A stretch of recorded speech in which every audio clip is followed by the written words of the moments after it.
Mental पकाई ठिकादार छो 3 मास है मेंटल पकाई ठिकादार मारिला छो। रास्ता निर्माण सरिबो केबे? रास्ता निर्माण विलंब को नहीं जंत्री व अधिकारी काहेकि नीरव? मेंटल पिछा जाइथिबारु यातायात रे लोकंक बढ़ुछि असुविधा। घसीपुरा ब्लॉक रे रास्ता निर्माण कार्य को नहीं बढ़ुछि असंतोष। 3 मास धरी मेंटल पकाई काम बंद रखिथिबा अभियोग आनिछन्ति स्थानीय लोके। रास्ता निर्माण केबे सरिबो एवं एही विलंब पछरे कारण कोन ताकु नै उठिछि प्रश्न। केन्दुझर जिला आनंदपुर उपखंड घसीपुरा ब्लॉक अंतर्गत चमुही कॉलोनी नंदुआ पर्यंत रास्ता निर्माण कार्य आनंदपुर क्षुद्र जलसेचन विभाग पक्षरु आरंभ होइतिला।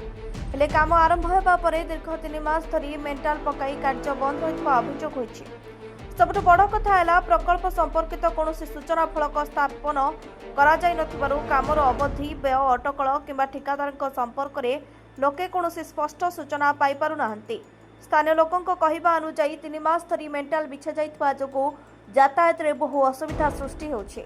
धूलिधूसर परिवेश सह गाड़ी चलाचल मध्य विपज्जनक होई पड़िछि। ए परिस्थिति रे जंत्री व ठिकादार मध्य कौनसी गुप्त बुझामणा रही कि बोली साधारण रे चर्चा जोर धरिछि।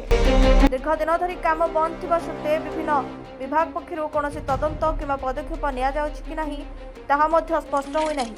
खूब शीघ्र रास्ता निर्माण काम संपूर्ण करने सह विलंबर कारण सार्वजनीन करने को अंचलवासी दाबी करिसेंति। तेबे प्रश्न उठुछि 3 मास धरी काहेकि अटक रही रास्ता काम केबे शेष हेब निर्माण कार्य एवं विलंब पई दायी विरोध रे केबे हेब कार्यानुष्ठान एबे से उत्तर को अपेक्षा करिसेंति अंचलवासी। Bureau report Odisha news सत्यपथे।